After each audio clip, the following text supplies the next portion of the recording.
Hello everybody, part 6 of matrix में आज हम लोग मैट्रिक्स पॉलिनोमियल डिस्कस करेंगे। पहले देखते हैं a प्लस बी का होल स्क्वायर क्या होता है।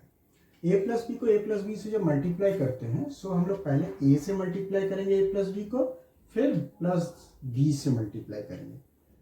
जैसे हम लोग ब्रेक कर करके मल्टीप्लीकेशन जब सीखे थे तब जैसे करते थे ठीक वैसे ही करेंगे। यहाँ पे a से जब मल्टीप्लाई करेंगे a is a pre factor, a से मल्टीप्लाई करेंगे a को तो a स्क्वायर, a से जब b को करेंगे तो a भी आएगा क्योंकि a एक प्री फैक्टर है। b से मल्टीप्लाई करेंगे तो ba और b स्क्वायर आएगा। अब जब ab और ba दोनों इक्वल होंगे इन दैट केस हम इसको 2ab लिख सकते हैं। ba की जगह ab पुट करेंगे a square plus 2ab plus b square. तो हमें पता है और एक चीज कि यहाँ पे तो ab इक्वल टू ba के लिए हमने ये एस्टेब्लिश कर दिया कि नॉर्मल जो हम लोग का रियल नंबर के लिए a प्लस बी का होल स्क्वायर का जो फॉर्मूला हो रहा है उसके साथ ये मैच कर रहा है सिंटैक्स। यहाँ पे हमने जब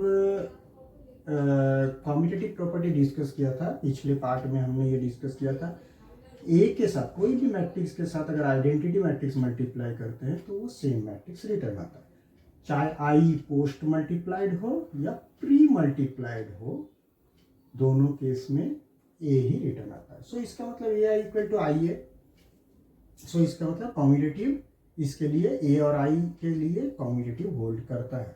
हम i प्लस a का होल स्क्वायर इसलिए कैलकुलेट जब करते हैं तो a square plus 2ab plus b square का फॉर्मूला अप्लाई कर सकते हैं। अब a इंटू आई a होता है i स्क्वायर।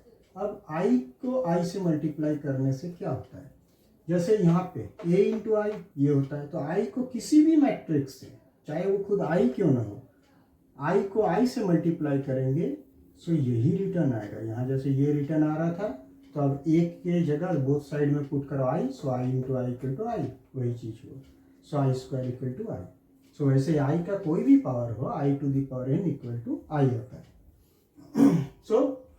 ये हो गया। अब अगर हमको क्यूब कैलकुलेट करना हो, अब हम देखेंगे क्यूब के लिए क्या होता है। क्यूब के लिए अगर हम देखेंगे सपोज इसको हमने क्यूब कर दिया तो ये स्क्वायर इंटू दिस, स्क्वायर के लिए हमें पता है A square plus A B plus B A plus B square into A plus B है। अब ए स्क्वायर प्री फैक्टर करके जैसे मल्टीप्लाई होता है करते हैं A cube plus A square B. वैसे ए बी के लिए क्या होगा, A B A plus A B square. B A से मल्टीप्लाई करेंगे तो B A square plus B A B, अब बी स्क्वायर से करेंगे B square A plus B cube. अब हमें पता है ये हो गया नॉर्मल मल्टीप्लिकेशन। ओके, ये सिंपल मल्टीप्लाई करके जो सिंटैक्स आया वो। अगर अब A B equal to B A होता है तो क्या होता है देखते हैं। A B equal to suppose B A, but यहाँ पे देखो, यहाँ पे टोटल पावर क्या है, यहाँ पे ए का पावर 3 है, यहाँ ए बी मिलके 3 है, सब टर्म में टोटल जो पावर आ रहा है वो 3 है। तो यहाँ पे जैसे टोटल पावर 2 है तो ए से प्री मल्टीप्लाई करते हैं इसको, ए इंटू ए बी करते हैं। यहाँ भी ए बी ए आया। अब क्या है तो this is A square B.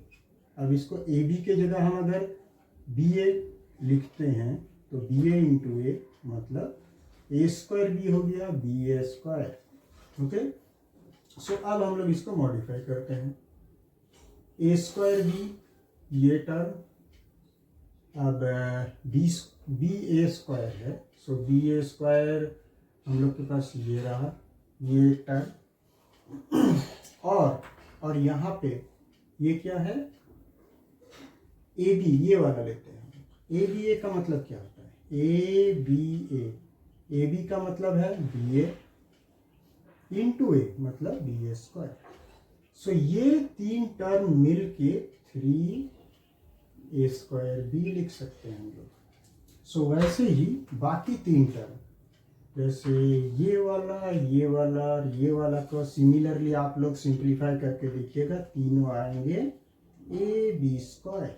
एक तो ए बी स्क्वायर है, बाकी दो भी ए बी स्क्वायर ही आएंगे, प्लस बी क्यूब। सो हमने देखा A B equal to B A हो तो क्या हमारा नॉर्मल जो बाइनोमियल एक्सपेंशन का फॉर्मूला जो सिंटैक्स था वो सेटिस्फाई हो रहा है। अब इसको बाइनोमियल के हिसाब से क्या लिखते हैं, 3C0 this 3C1 3 minus 1b 3C2 3 minus 2 b to the power 1 था, b to the power 2 आया। तो यहाँ पे लास्ट में NCN, n को 3 लिखते हैं फिलहाल, 3C3 b to the power 3। सो ये होल्ड करता है, ये बाइनोमियल एक्सपेंशन का जो फॉर्मेट है वो होल्ड करता है only when A B equal to B A.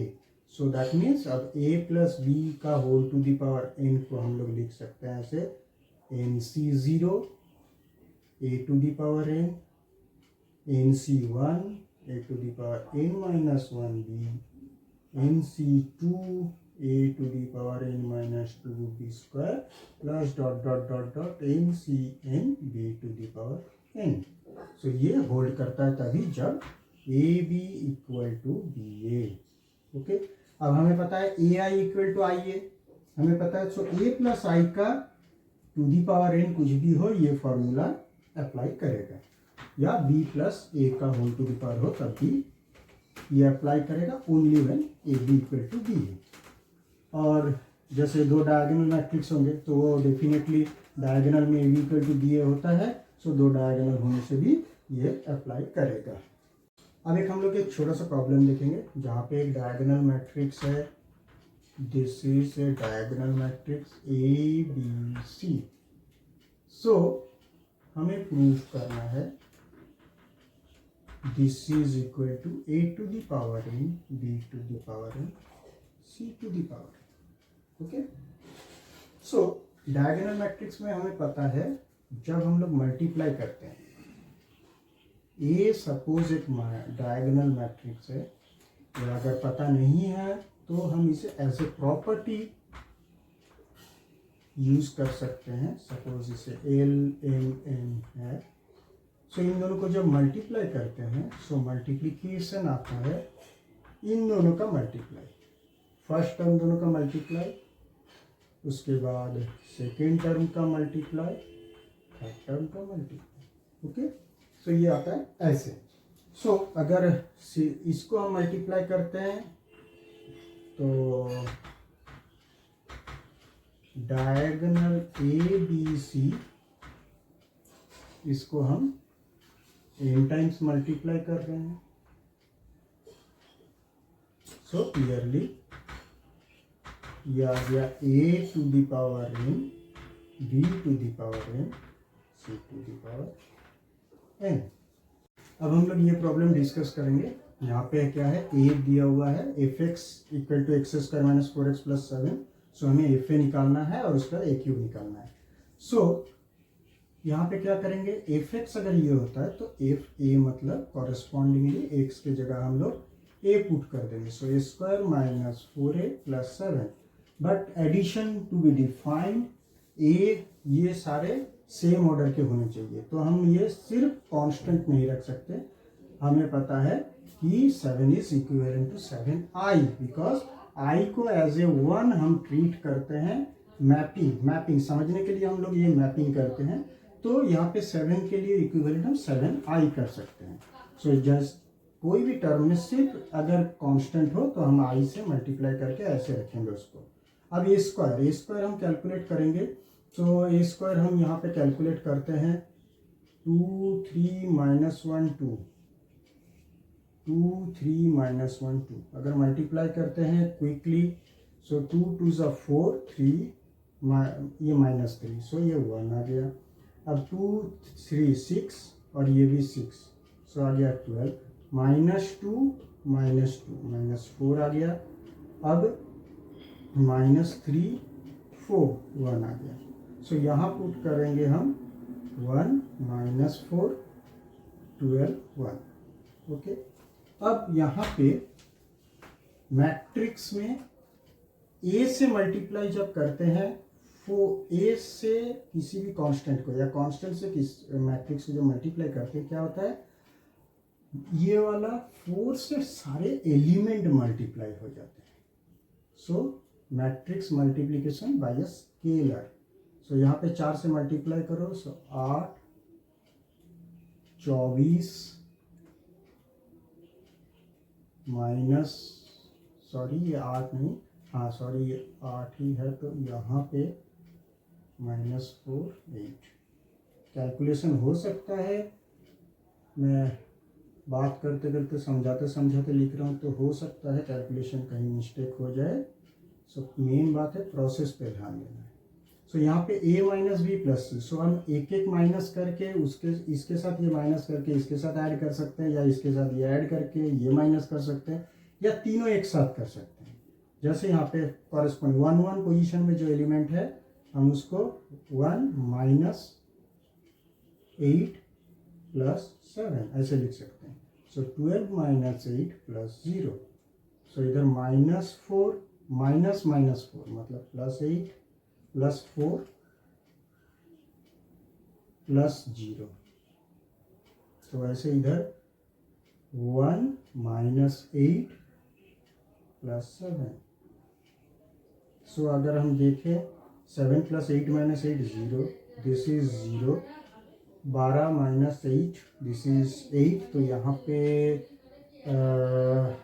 Sorry यहाँ पे तो कैलकुलेशन मिस्टेक लग रहा है। 12 माइनस 24, 4a में 4 3 12 होगा यहाँ पे, सॉरी 12, हाँ ये 12 होगा, 12 होगा यहाँ पे। सो 12 माइनस 12 प्लस 0, ये भी o आएगा, और 7 plus 1 8 minus 8 8, sorry 0। So this is a null matrix. So a square minus 4a plus 7i आ गया हम लोग का नल मैट्रिक्स। अब कहा गया है कि नाउ फाइंड ए क्यू, तो हम क्या करेंगे, this is equal to null matrix. So हम क्या करेंगे, ए स्क्वायर मतलब क्या, मैंने क्या कहा था, treat O as a 0। Normal हमारे रियल नंबर के अलजेब्रा में क्या होता है, अगर ए स्क्वायर माइनस 4a प्लस 7 0 आए तो ए स्क्वायर क्या लिखते थे, 4a minus 7, right transform, right side में भेज दे। तो यहाँ भी वैसे ही 4a minus 7i। So A square को अब हमें, जैसे हमने कैलकुलेट किया था ए स्क्वायर, हम यहाँ पे कैलकुलेट नहीं करेंगे। A square equal to 4a minus 7y, इसको यूज कर लेंगे। सो ए क्यूब मतलब क्या आया, ए स्क्वायर इंटू ए। अब ए स्क्वायर मतलब 4a माइनस 7i इंटू ए, तो इसको मल्टीप्लाई करते हैं तो पोस्ट मल्टीप्लाई हुआ, 4a स्क्वायर माइनस 7i मतलब a। अब ए स्क्वायर आया, फिर ए स्क्वायर को हम 4a माइनस 7i कर देंगे, क्योंकि हम हायर ऑर्डर कैलकुलेशन में जाना नहीं चाहते, क्योंकि वो टाइम कंज्यूमिंग है। सो 4a, सो ये क्या है, 16a माइनस 7a, तो यह 9a, 4 7 28i। अब हम लोग 9a और 28i, ये भी ईजी है, 9a को लिखेंगे 9 से मल्टीप्लाई करके, 28i आई आइडेंटिटी मैट्रिक्स से लिख लेंगे, माइनस कर देंगे, सो ए क्यू निकल गया। हमें ए को 3 बार मल्टीप्लाई करने की जरूरत नहीं है। Okay, thank you.